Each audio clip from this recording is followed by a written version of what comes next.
दोस्तों कैसे हैं आप सब। हमारे हमसाए में जंग चल रही है, जहां पर बहुत ज्यादा बातें हो रही हैं कि कोई प्लान कर रहा है कि एक वैसा ही इंसिडेंट कर दिया जाए जैसा कि अल्लाह ना करे हिरोशिमा और नागासाकी में जापान के ऊपर हुआ था। क्योंकि जब बंदा मरता है, जब ये देखता है कि अब मेरी तबाही है, वो फिर बहुत खतरनाक हो जाता है और वो आगे से कुछ भी कर देता है। तो कोई ऐसी ही सिचुएशन पैदा हुई है। अल्लाह ना करे, अल्लाह ना करे ऐसा हो, मेरे मुंह में खाक, अल्लाह ना करे ऐसा हो। लेकिन खुदा ना खास्ता जो शैतान होता है उससे कुछ भी मुमकिन है, किसी भी चीज की तवक्को की जा सकती है। तो इसलिए हम आज की वीडियो में एक आगाही मुहिम के हवाले से बात करेंगे कि अगर एटम बम चलता है तो उसकी निशानियां क्या क्या हैं चलने की, कैसे पता चलेगा कि किसी इलाके में एटम बम चला है, उसकी निशानियां क्या क्या हैं और फिर उससे बचना कैसे है। सबसे पहले तो हम ये देखेंगे कि इससे तबाही कितनी होती है और फिर उससे बचना कैसे है। जो एटम बम है उसकी सबसे पहली निशानी ये है, चलने से भी पहले, धमाके से भी पहले उसमें ये होता है कि एक बहुत तेज रोशनी पैदा होती है। जैसा कि सूरज की रोशनी होती है, सूरज की रोशनी तो अभी कम तेज है, उससे भी कई सौ या हजार गुना तेज एक सफेद रोशनी होती है। अब माहिरीन कहते हैं कि इस तेज रोशनी को महसूस होते ही फौरन जमीन पे लेट जाना चाहिए, बचने के चांसेस हो सकते हैं। ऐसा नहीं है कि एटम बम में सारा कुछ ही मलियामेट हो जाता है, हाँ एक खास इलाके में होता है, उससे बाहर बचने के चांसेस होते हैं। तो सबसे पहले तो तेज रोशनी, बहुत तेज रोशनी पैदा होती है। फिर मशरूम नुमा बादल, मशरूम नुमा बादल कैसे होते हैं? ऐसे, इस शक्ल के बादल पैदा होंगे। जहां वो बम चलेगा उससे ऐसे ऐसे बादल ऊपर को उठेंगे, तो आपने फौरन समझ जाना है कि खुदा न खास्ता एटॉमिक बम जो है उसका अटैक हुआ है। नंबर 3 शदीद, इसके बाद जो है वो इन दो चीजों के बाद या इन दो चीजों के इस दूसरी चीज के साथ शदीद धमाका और झटका, जो कि कई किलोमीटर के रेडियस तक महसूस किया जा सकता है। कितने किलोमीटर तक, ये मैं आगे जाके बात करता हूं।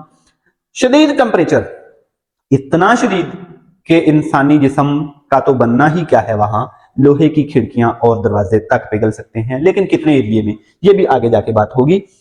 नंबर 5 जो हिरोशिमा पे एटम बम चला था उसके हिसाब से आज का जो है वो बहुत ताकतवर है, बहुत ताकतवर, कई गुना ताकतवर। लेकिन उस एटम बम की अगर हम बात करें तो 1 किलोमीटर का जो रेडियस था, 1 से 1.5 किलोमीटर, 2 किलोमीटर का जो रेडियस था, उसके अंदर अंदर सब कुछ तबाह, सब कुछ पिघल गया, सब जानवर तहलील हो गए, उबल गए हवा में, उनकी बॉडीज जो है तहलील हो गई। फिर 1 से 3 किलोमीटर का जो रेडियस है उसमें हर कोई शदीद जख्मी, लेकिन वहां पर इतने एरिया में भी जिंदगी के इम्कानात कम। जहां पर एटम बम चला है उससे 3 किलोमीटर दूर कोई नहीं बचेगा या कोई नहीं बचा था तब। लेकिन जो आज का है, आज का 8 किलोमीटर, ये पहला रेडियस ही 8 किलोमीटर बताया जाता है आज के एटम बम का, कि 8 किलोमीटर के रेडियस में हर चीज तहलील। ये जो उसका 1 किलोमीटर था ना, आज वाले का 8 किलोमीटर है। और फिर आप 8 से 12 किलोमीटर कर लें इसका, कि जो 8 से बाहर 12 किलोमीटर तक, 4-5 किलोमीटर का ये जो रेडियस बनेगा, उसमें शदीद जख्मी हर कोई हो जाएगा, हर जानदार हो जाएगा, लेकिन वहां पर भी जिंदगी के इम्कानात कम से कम होंगे, क्योंकि टेम्परेचर वहां पर भी बहुत ज्यादा होगा, रेडिएशन वहां पर भी बहुत ज्यादा होंगी। फिर उस हिरोशिमा वाले बम के हिसाब से 3 से 5 किलोमीटर में अक्सर लोगों के जिंदा बचने के इम्कानात होंगे, लेकिन वो भी जख्मी जरूर होंगे, उन पर भी रेडिएशन के असरात जरूर होंगे। आज वाले के हिसाब से बात करें तो ये 15 से 20 किलोमीटर का रेडियस बनता है। यानी कि एक पूरा शहर जो है, आम जो बम चलाए जाते हैं उनसे तो चंद इमारतें या एक आध मोहल्ला उसको नुकसान होता है, इससे एक बड़ा पूरा शहर बिल्कुल मलियामीट हो सकता है।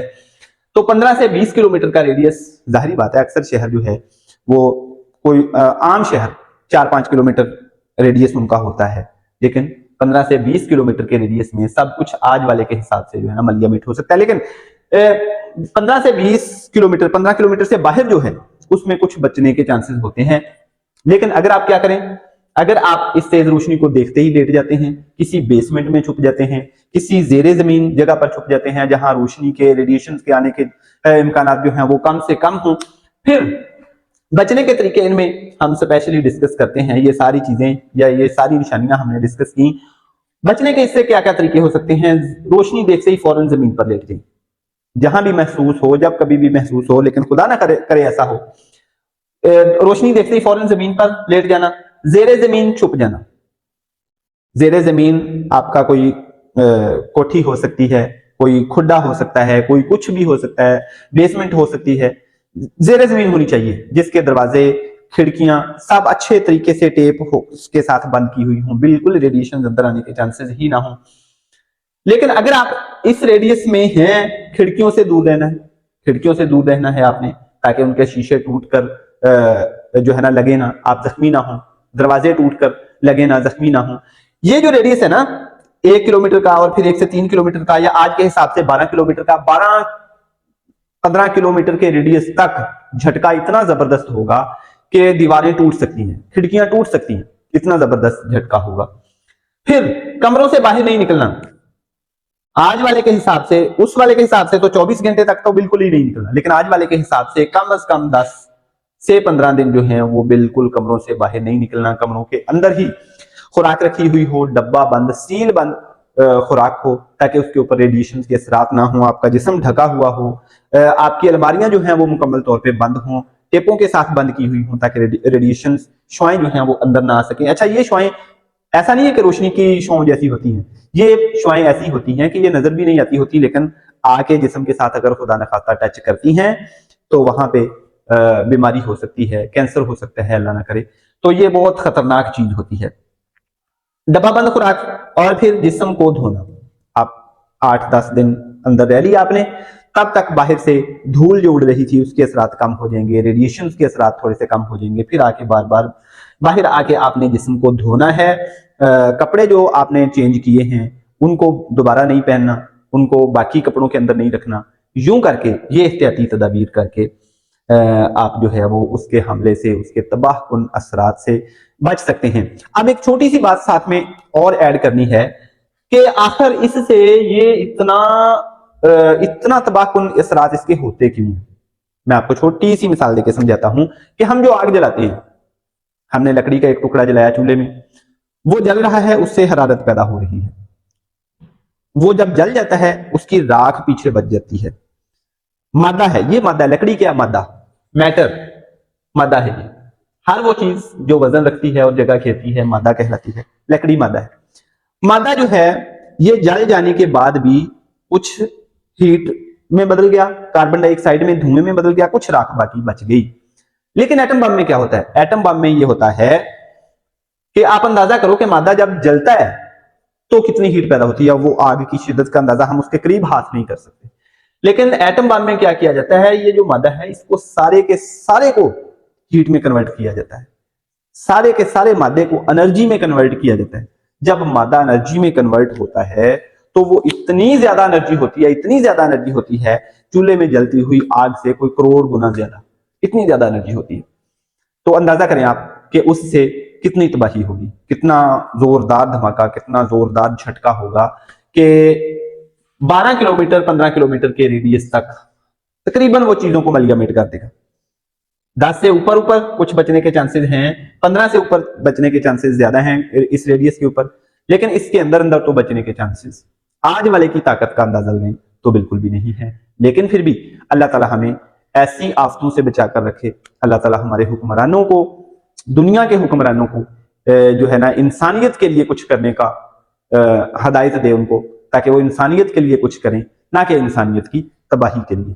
तो ये शेयर करने का मकसद सिर्फ मालूमात था, आपको कोई डराना नहीं। ऐसा नहीं है कि जहां गिरे हर कोई मर जाता है, हर चीज तबाह हो जाती है, ऐसा नहीं है। कुछ एहतियाती तदाबीर करके जिंदगी के इम्कान हैं। तो ये सिर्फ एजुकेशनल पर्पज के लिए था। अल्लाह ताला हम सबको, आप सबको अपने हिफ्ज़-ओ अमान में रखे, आपको खुशबाश रखे। अगली वीडियो तक के लिए भाई को इजाजत दीजिए, और ऐसी ही स्टोरीज के लिए, एजुकेशनल और current affairs, motivational, geographical, geopolitical stories के लिए अपने भाई के साथ जुड़े रहिए। Wish you all the best, love you all.